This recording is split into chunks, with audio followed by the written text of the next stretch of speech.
This is going to be not your typical fucking, watch your macros and weigh yourself once a week. It's none of that shit. What women who lose weight and keep it off do is so different to what you think it is. It's about to boggle you. It's about to boggle your mind. So let's dive right on in. The first thing that women who lose weight and keep it off do is you've got to be really, really willing to override your self-doubt.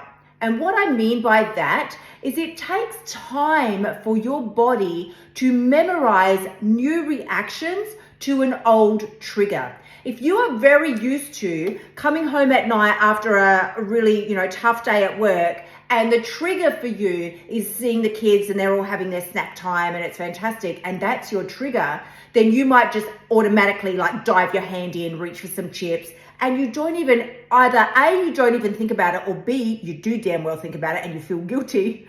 It's going to take a minute for your body to start to think, right, let's recalibrate and come up with a new reaction for this old trigger. You might start the process way earlier, before you even leave the office and come back home late at night, starving hungry, right? You might decide to, okay, I'm going to prepare some snacks or whatever the hell it is that you think you need to tide you over until you get into the house, so that you're not acting like some sort of crazy starved lunatic when you walk in the door. It's going to take time for your body to memorize a new reaction to an old trigger. Being mindful of this is one of the really most savvy things you can do when it comes to weight loss, because you're going to need to give yourself a beat.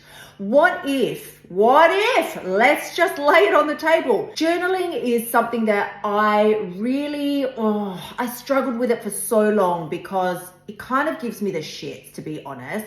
I feel like it's something that little baby girls do. A little voice, a little 12-year-old girl should take out her little diary, and this is what she should do. It's real cute, right? But what I'm really coming to learn and understand and appreciate, the older I get and the more research I do into it, is that journaling is not something for little baby 12-year-old girls. It's actually the fastest way for you to get into your subconscious mind and rewrite the bullshit theories that you've currently got going on up there. So when you take out a journal and start to actually write things, like as in you in the first person. So I could write, I, Kylie, now am smart, sexy, savvy, and switched on. When I come into the house and I'm very hungry, /hangry, I know to go straight to the fridge where I pre-prepared my salad, dinner, whatever. You can do things like, some of the things that I do is I pre-prepare dips and whatever, snacks to go with the dip. So I'm a huge fan of hummus, beetroot hummus, any kind of hummus.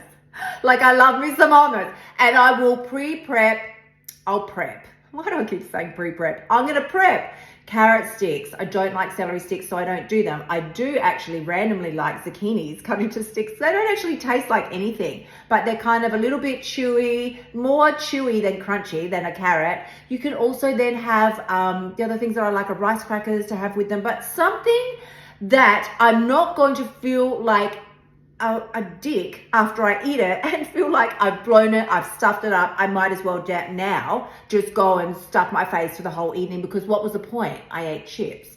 It's going to take a minute for your body to memorize a new reaction to an old trigger. You're going to have to put it into practice. So journaling things like, and again, putting yourself in the first person and using your name is the fastest way to get on in to your subconscious mind. So you can write things like, I, Kylie, now easily prepare snacks and enjoy eating them when I get home. What's really super important before dinner, right? Just, unless you want your snacks for dinner, that's fine. I also sometimes do that too. But what's really, really, really important here is for you to know, listen, take note, and understand. What you never want to do is write, I, Kylie, don't eat chips when I get home. That is the worst thing you can do, because your brain does not understand contractions. Your brain doesn't understand don't eat chips. It can't do that. And we'll talk about this as we go on. Your brain does not understand contractions. It only understands eat chips. It cannot understand don't eat chips. And a classic example, right, would be when you tell a small child, don't touch the hot stove. Please, do they walk away and go, no problem, Ma? Like, no. They're slapping their little fist down on that hot stove before you can even jump over there. That is the power of telling your mind and your subconscious mind to do or not to do something. You've got to always put it in the affirmative. You want to write out, memorize, or affirm what it is that you do plan to do, not what it is that you don't plan to do. The second thing that women who lose weight and permanently keep it off do is they separate thoughts from facts, honey. They are separating the thoughts from the facts. Here is a fact. Thoughts and facts are not the same damn thing. If you are looking in the mirror every morning and thinking, I'm so fat, that is not a fact. That is a thought.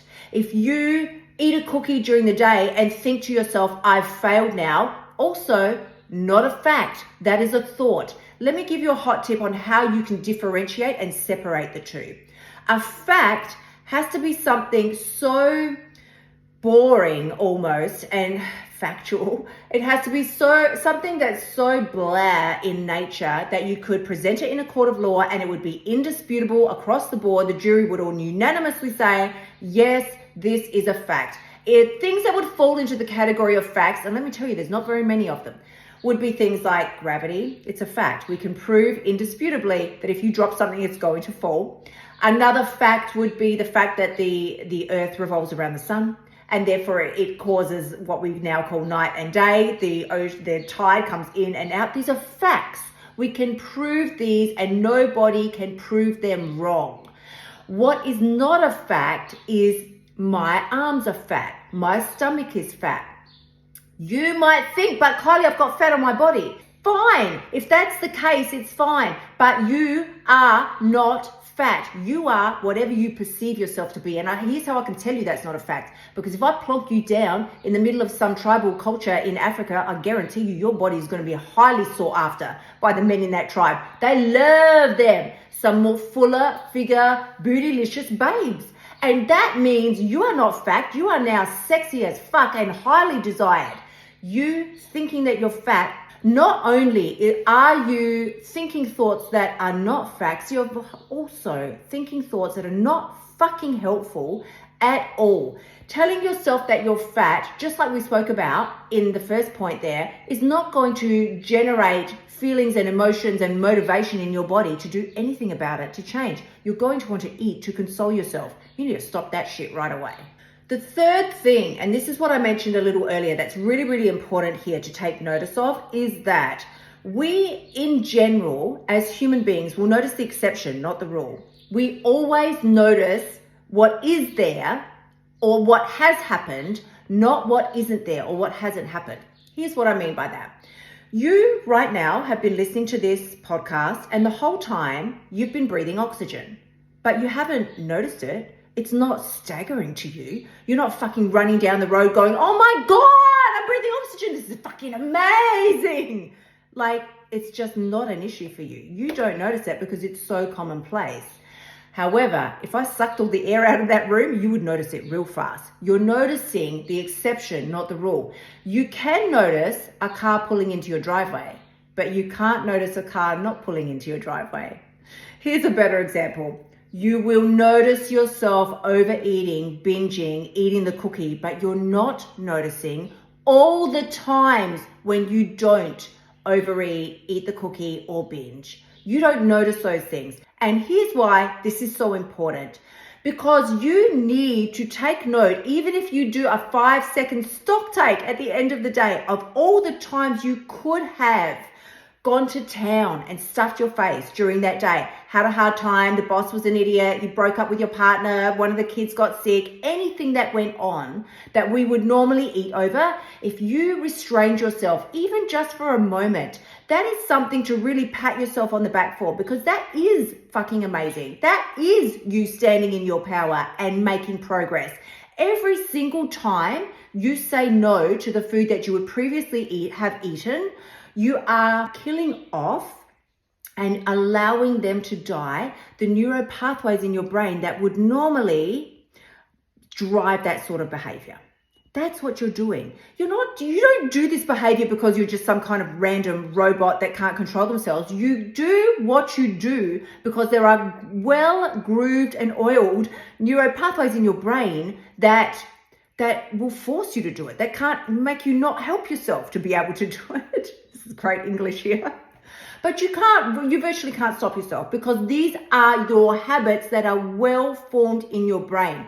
Every time you say no, even just once, to eating the chocolate late at night, to stuffing your face with the chips late at night, well, we all know because late at night is usually our witching hour when we just think, we decompress, like I need something now, I just want to relax, and food is the easiest way. If you can say no, and listen, you don't need to sit there and say no to all the food. What if you normally eat a whole packet of chips at night? What if you just eat half? You are already starting to change the wiring in your brain. And that is something you should notice and give yourself kudos for. The fourth thing that women who permanently lose weight do is they focus on the long game. Here's what I mean by that. We are a society that is all about the instant gratification. I want it now. You order something on Amazon Prime. What do you mean I have to wait 24 hours? I want it now. Deliver it right to my doorway, put it straight in my mouth, give it to me now. And it's fantastic. We've advanced in many ways. But when it comes to instant gratification around food, oh, honey, this is the worst habit that you can get into. Women who lose weight permanently and keep it off, well, if they keep it off, it's permanent. Women who permanently lose weight are in this for the long game. They have the long vision. They're not interested in what can I get and score right now to make me feel better.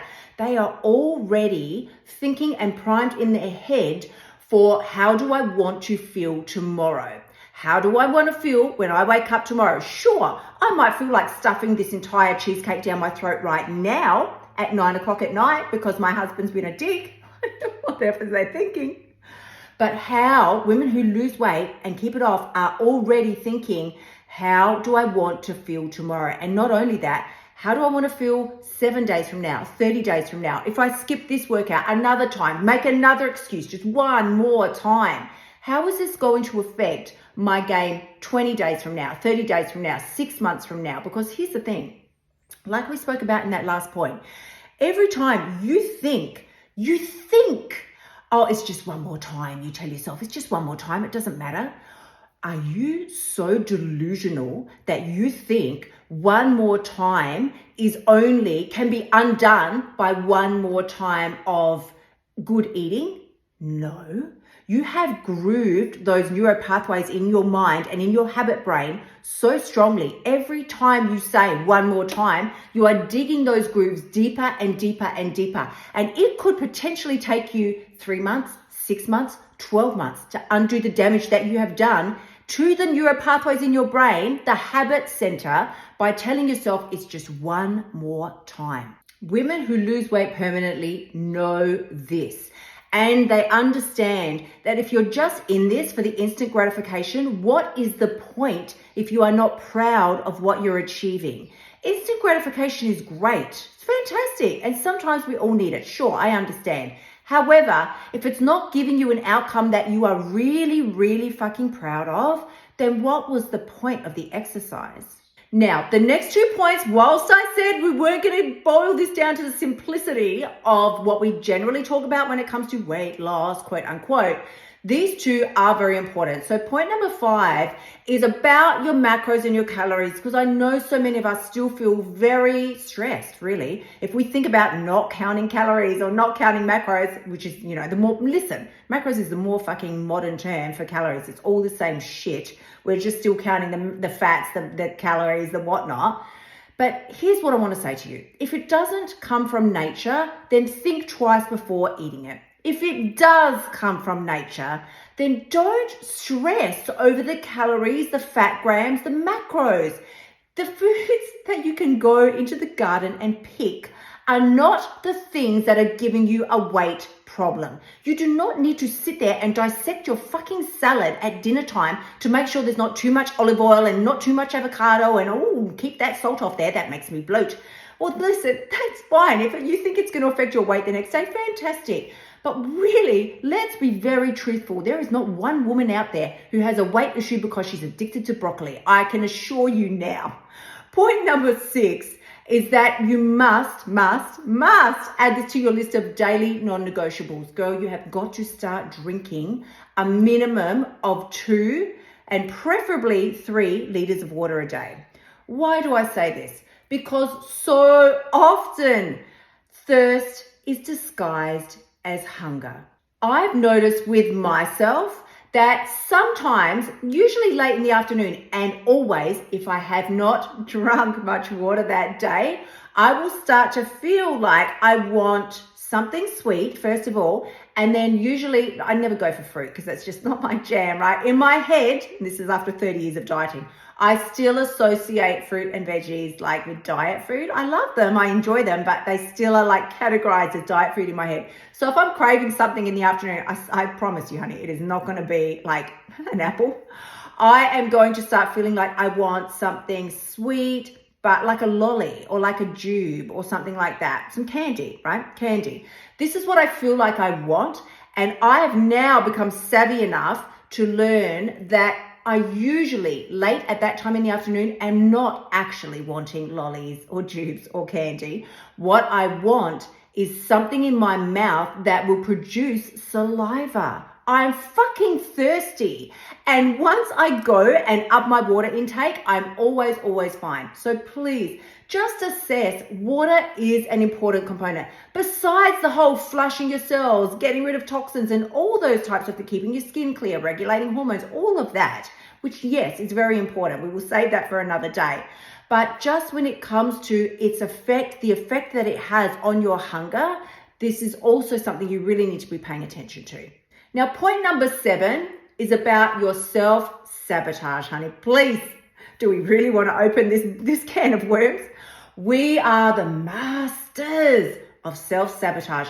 But once I share with you this next piece of information, you are going to be so smart, sexy, savvy, and switched on. There will be no more excuses. Here's what I like to say, because once you know this, you can't unknow it. You are now going to be fully responsible for checking yourself before you go to shove that food in your mouth, before you're upset and you think, I don't care, I just want something to eat.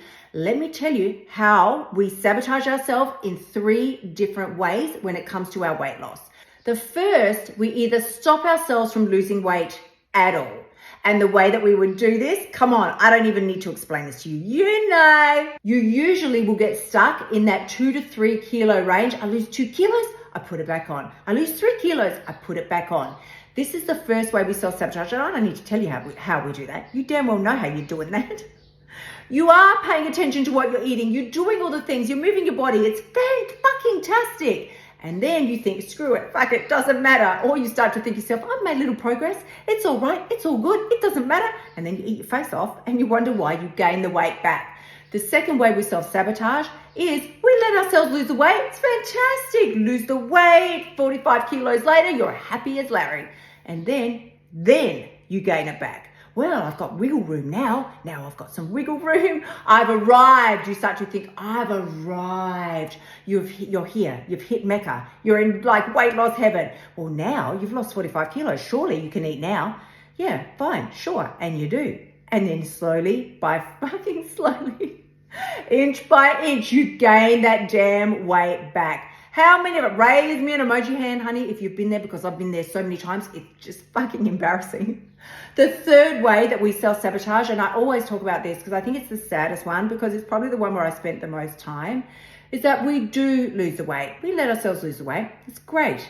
But then you're so terrified of gaining it back that you don't let yourself enjoy what you've achieved. You are scared to eat anything. You don't go out to dinners with friends. Oh my God, you avoid family events. You avoid all functions unless you have a strict menu given to you up front so that you know what is going to be there. But anything where there is not food that would be on your plan, you just stop living.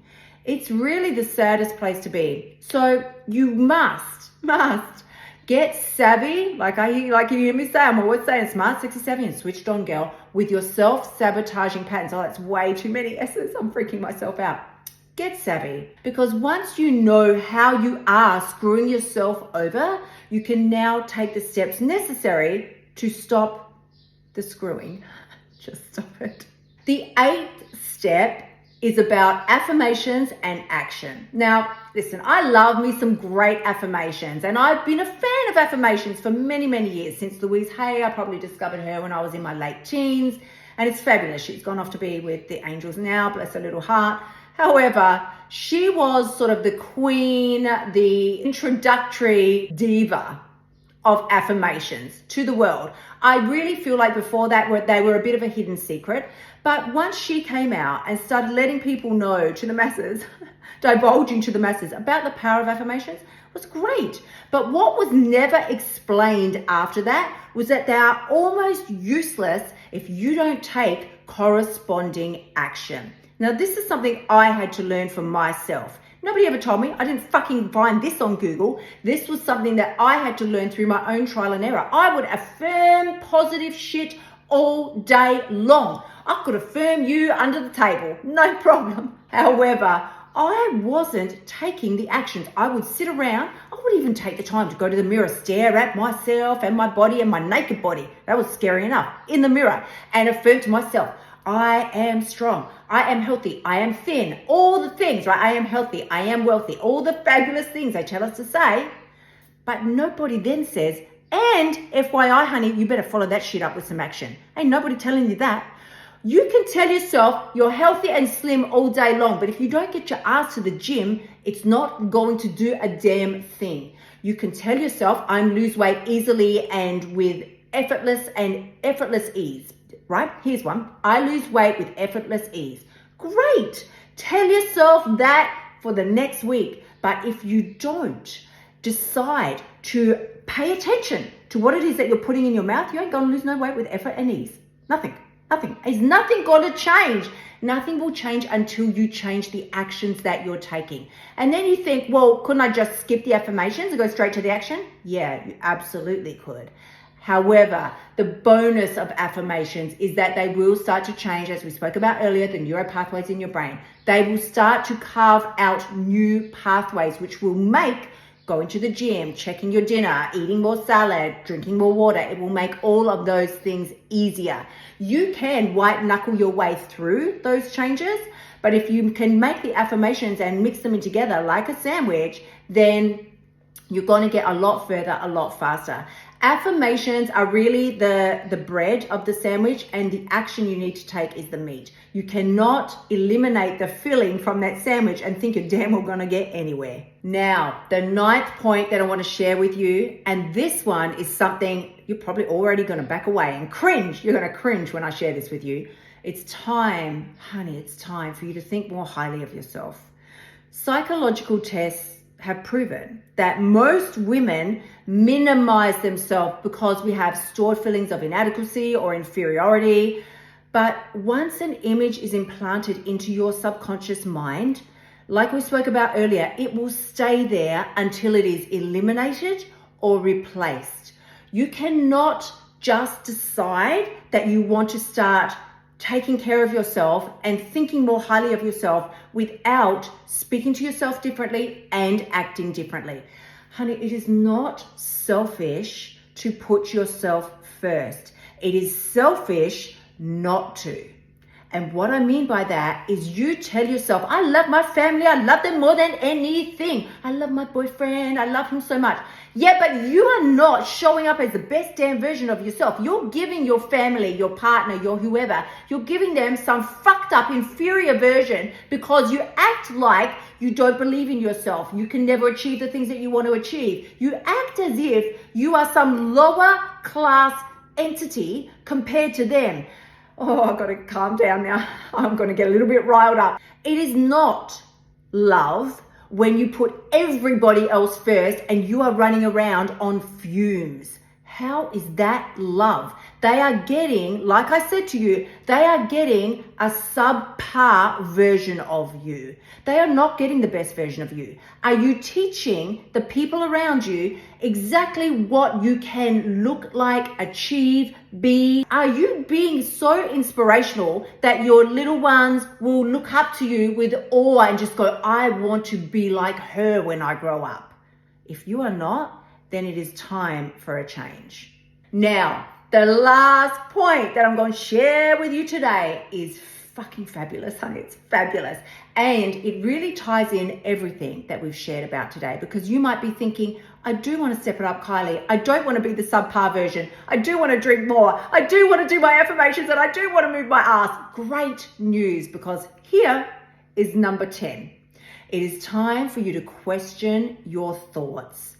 When you find yourself thinking the same BS that you have been thinking for weeks, months, and years on end, this will never work for me. I've tried so many times before. It always fails. I always gain the weight back. I'm not good enough to do this. I'm not as pretty as her. I don't deserve this as much as the next person. All the nasty ass thoughts that we think. Your job is not to join hands with them and skip off into the sunset together so that you do go home feeling like garbage and eating the chips. Your job is to question and ask yourself, right, if this is how I'm currently thinking and feeling, how would I like to think and feel about my body, about my life, about my job, about my relationship? How would I like to think and feel about this? And then, because you're going to say, oh, Kyle, I want to feel good. I want to feel happy. I want to feel loved. I want to feel cared for. I want to feel like somebody actually gives a shit about me in this world. First and foremost, you, honey, I'm just going to put that in there. I'm putting that in there. First and foremost, you. How do you want to think and feel about the situation? And if you come up with the answers similar to what I gave you there, then you can ask yourself, fantastic. Now, what would need to happen in order for this to be true? If you want to feel loved, taken care of, like somebody actually gives a shit about you in this world, if you want to feel like you do have a hot body and like you are in control of your eating, what would need to happen for this to be true? If you have been Googling for a brand new diet or the latest quick fix, I can assure you, these two questions that I just gave you are the exact and precise roadmap that you need to follow now. Because you cannot, here's why the diets haven't worked for you in the past, of course. Well, first and foremost, because they're not yours, right? They're somebody else's. Some fucking dude in a white lab coat made them up. They don't belong to you. They didn't come from you. However, if you can come up with your own plan, not a diet, because listen, and let's just be truthful as we wrap this up today. The word diet, if we look this up for real in the dictionary, what it actually means is your choice of the foods that you choose to integrate into your life. They would classify your diet as, well, I am a vegetarian. I don't eat really much any meat. What is your diet? Oh, well, my diet consists of. That is the correct way to use the word diet in a sentence. What is your diet? Well, my diet consists of veggies, fruit, nuts, meat, whatever it is, right, that you enjoy. That is really diet. So we know and we understand. The word diet has been hijacked now. And now if somebody says to you diet in a sentence, you're like, ooh, quick weight loss, right? Some weight loss tips, and we're already tuning in. But what matters here is you cultivating the precise steps that are going to work for you. How do you want to think and feel about your body? And if you want to feel confident, secure, energized, I don't know, in control, then what would need to happen for those things to be true? If that were me, I can certainly say, fine, if I'm not currently happy with the way I look and feel, and I ask myself what would need to happen in order for me to feel happy, energized, slim, sexy, and switched on, then I would need to make the following adjustments in my life. I would get up earlier. I would first of all, hello. I would go to bed earlier. I would get up earlier. I would stop negotiating my way out of workouts and great meal choices. I would get involved with, I would join a group where other people are also doing things similar to me. I would get more activity in my life. I would make sure I close those damn rings every day. And again, no negotiation about it. Like last night, I was really so pissed. I was probably about 300 steps away from closing all of my rings for yesterday because I've been so consistent. And it was just late at night and I was exhausted and I thought, I cannot run up and down the hallway just to close these damn rings. And I went to bed. But I thought, you know what? I woke up this morning already in like a little bit of regret. I thought I really should have closed those damn rings. Not because it's the rings, because it's a commitment I had made to myself. And when you flake out on your commitments, then you're flaking out on yourself. If you want more information, come on over and join me at kyliepax.com/free course, where you will find my 4-part video series on exactly how I lost 20 kilos and kept it off. And of course, come join me on social: Facebook, Instagram, Twitter, Pinterest, and TikTok. Well, there's so many now. And as always, please do remember, the only person who has the power to change your life is you. When you step up, and if you integrate even just one of the tips that I've shared with you today and start making progress in your life, take responsibility for the choices that you're making, stop negotiating your way out of your own success, that is when you absolutely have what it takes. I'm sending you tremendous amounts of love. I will see you again next week. Until then, my friends, bye for now.